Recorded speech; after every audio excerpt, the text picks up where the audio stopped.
Ignorance and malice are not the same thing.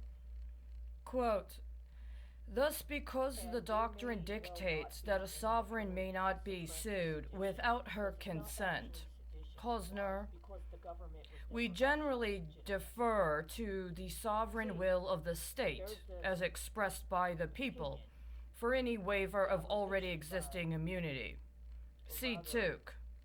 a Quote, all architect political by the power is Attorney inherent in the Division people, of Texas, and all that free said governments are founded that's on the their way authority the and legal instituted framework for their and benefit, intent end is quote. reviewed. In Texas, the people's will is expressed in You the may want to Constitution and the say and laws of make the an state, argument that and in thus to early waive immunity, 1700s consent to there were suit must people that were ordinarily be ignorant found in a of the constitutional provision futility or of making legislative excuses enactment. for accepting slavery. Taylor. You know, practically Consistent speaking, with the we're doctrine's not well going to be able to established make the roots, ends we have meet if we don't ordinarily have slaves. deferred to the legislature to waive sovereign immunity from suit There are plenty because of this people at allows the the time that legislature could to not protect its accept policy slavery making without function. slavery. Another quote. That is because acts done without legal authority are not done as a branch of the state, i.e., by definition, they fail to derive their authority from the root of our state's immunity, the sovereign will. Another quote. Acts done as a branch of the state, such as when a city exercises powers conferred on it for purposes essentially public, pertaining to the administration of general laws made to enforce the general policy of the state, are protected by immunity. See Poznański, City of Houston versus Williams. Quote, when performing governmental functions, political subdivisions derive governmental immunity from the state's sovereign immunity. Emphasis added. Now, this was my comment. Does this then speak to the relationship of sovereign will of the state of Texas and its relationship to the protections of immunity as sovereign in relation to the United States of America? So consider, the quote, because sovereignty is vested in the people of the state, moreover, immunity does not equally attach to every act by every governmental entity or political subdivision. End quote. Another quote. We have repeatedly held that a city has no immunity of its own, but is afforded the state's immunity when acting as the state's agent and performing governmental functions for public benefit. Reynolds versus Sims. We're all supposed to understand the implications. My comment here. So then, are such government officials acting as agents in respect to the will of the people when one considers sovereign will? So then, is such an agent acting in accordance with the will of the people? And if so, then what more protection in such actions should an agent receive in respect to the protection afforded the people? The protection for the people is the Constitution, specifically the Bill of Rights. Any agent acting in violation of the Bill of Rights is not acting in accordance with the sovereign will of the people. On the other hand, acts that are proprietary in nature, therefore, are not done as a branch of the state, but instead, quote, for the private advantage and benefit of the locality and its inhabitants. Poznański, quoting, proprietary functions are those functions performed by a city in its discretion, primarily for the benefit of those within the corporate limits of the municipality, end quote. My response. There is to be considered the protections of the people per Section 17 of the Bill of Rights. Section 17. Taking property for public use. Special privileges and immunities. Control of privileges and franchises.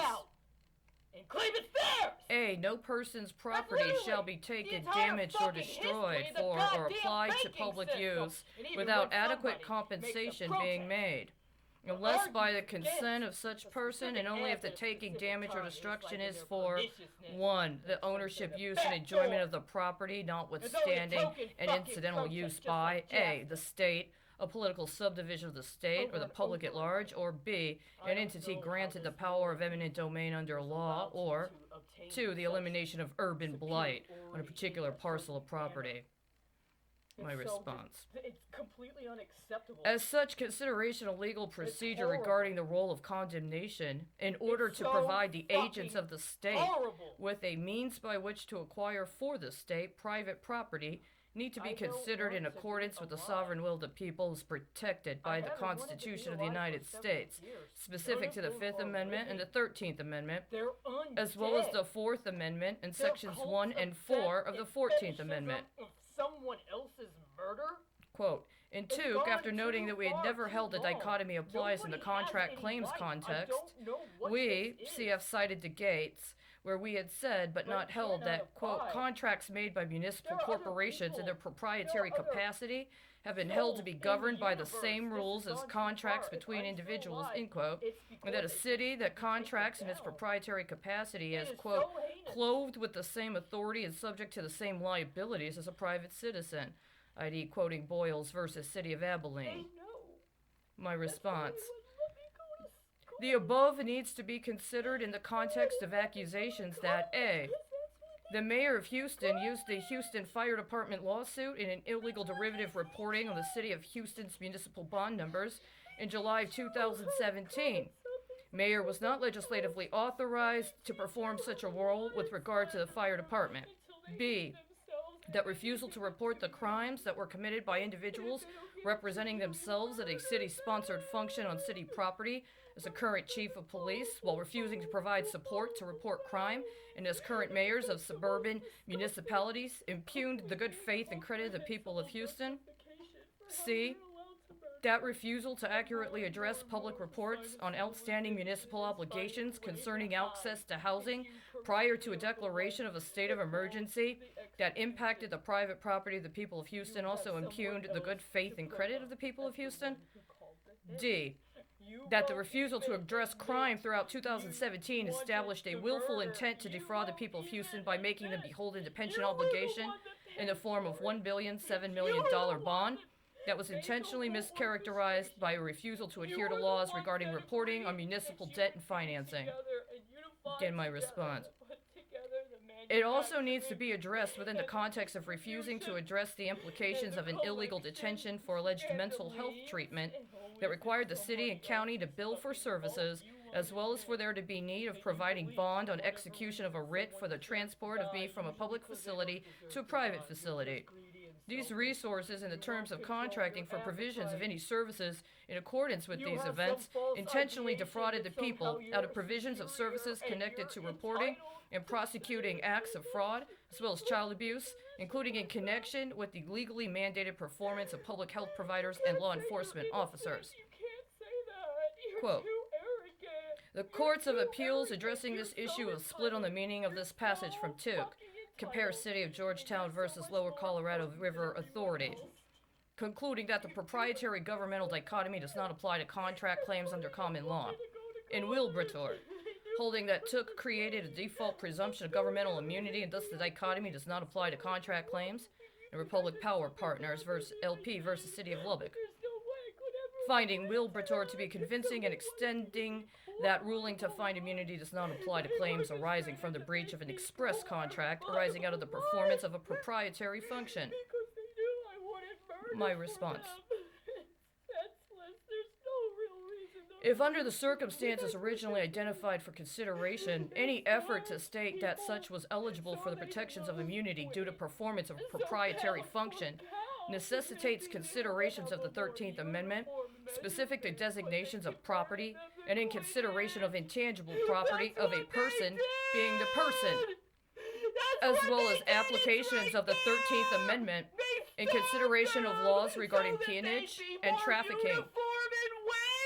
If it is identified as being performed in a manner that provides immunity for performance of a governmental function, then the question of the governmental duty of mandated reporting in regards to acts of fraud and child abuse needs to be evaluated in respect to the alleged other government functions being provided.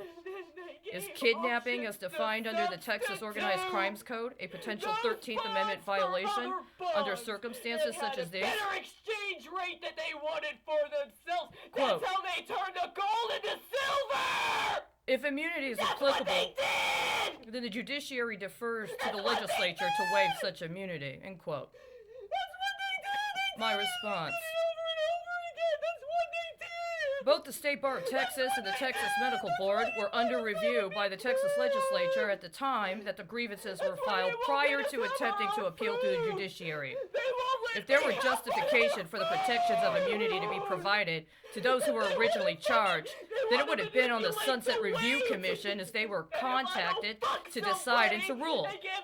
Rather, the State Bar of Texas and the Texas Medical Board refused to accept the claims and hence denied a claim to provide the protections of immunity from prosecution to those who were charged based upon their refusal to accept it as a grievance and provide remedy through administrative processes, including administrative processes that were effectuated via legislation regarding the grievance processes available to and for state-authorized entities.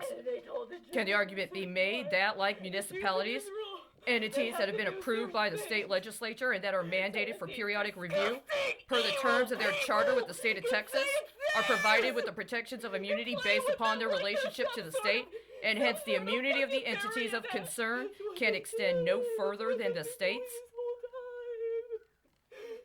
That's why they won't talk to me. That's why they won't look me in the face. That's literally what it is. Do you understand? That's what it is. That's what it is. It's right here. It's right here. That's what they did. That's what they did. That's what they did. Why Russia? Why did they go to Russia? Why did they go to those other places? That's what they did. That's what they did. And it wasn't just Russia. It was other places too. It's that evil. City of Houston versus Williams. Quote, when performing governmental functions, political subdivisions derive governmental immunity from the state's sovereign immunity. Emphasis added. Continuing. The distinction between governmental and proprietary functions is premised on the derivative nature of governmental immunity. The state's immunity is inherent in its sovereignty. Alden. Cities, on the other hand, derive their immunity from the state. Williams. As a result, a city's immunity can extend as far as the state's immunity, but no further. Although the absence of immunity on the one hand and waiver of immunity on the other are analytically distinct, and each is left to a different branch of government, we have recognized that the, quote, distinction is a fine one, as waiving immunity or finding it non-existent have a precisely the same effect, end quote. City of Galveston.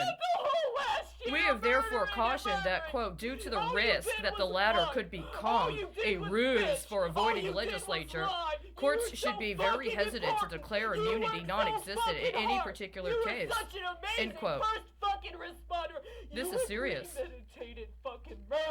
Quote, we have therefore consistently said, at least in the tort claims context, that a city is cloaked in the state's immunity when it acts as a branch of the state, but only when it acts as a branch of the state. My response. So the legislative authority under which the contract was first expressed is going to be important for context in moving forward. That's what it is. You just made them all brown and black and yellow, and you got your favorite demographic. Look at our Jews. Look at our dead and murdered Jews. Right on time. We got just the numbers we need. All lined up and serialized. That's all it was. That's all this fucking is. That's all this fucking Quote, when a city performs discretionary functions on its own behalf, it ceases to derive its authority and thus its immunity from the state's sovereignty. My response. This identifies a distinction in use of discretion as exercise in the performance of one's ministerial or governmental role versus discretion that is not an exercise of that role. This is the argument that was in the case in the Southwest Reporter concerning the Texas sheriff and determination of discretion regarding ministerial duties, but not the same case that is available in accordance with the same name reference online now. I.e., a sheriff cannot decide what is the law, but exercise of his ministerial duties is conditioned on his ability to exercise his discretion in how to carry out the law. Quote, in the ultra vires context, we have noted that extending immunity to officials using state resources in violation of the law would not be an efficient way of ensuring those resources are spent as intended. City of El Paso versus Heinrich. My response. Does this case provide a consideration of context for identification of means by which the misrepresentation of provisions of healthcare, including healthcare provided under the auspices of being provided by the public via funding from the state or agencies of the state, provide a means by which to determine distinction regarding a form of default justification, i.e. not specifically excluded, for provisions of public health care, or intercession of law enforcement in regards to provision of health care, rather than a need to demonstrate an affirmative justification for provision of such services, i.e., specifically authorized in legislation?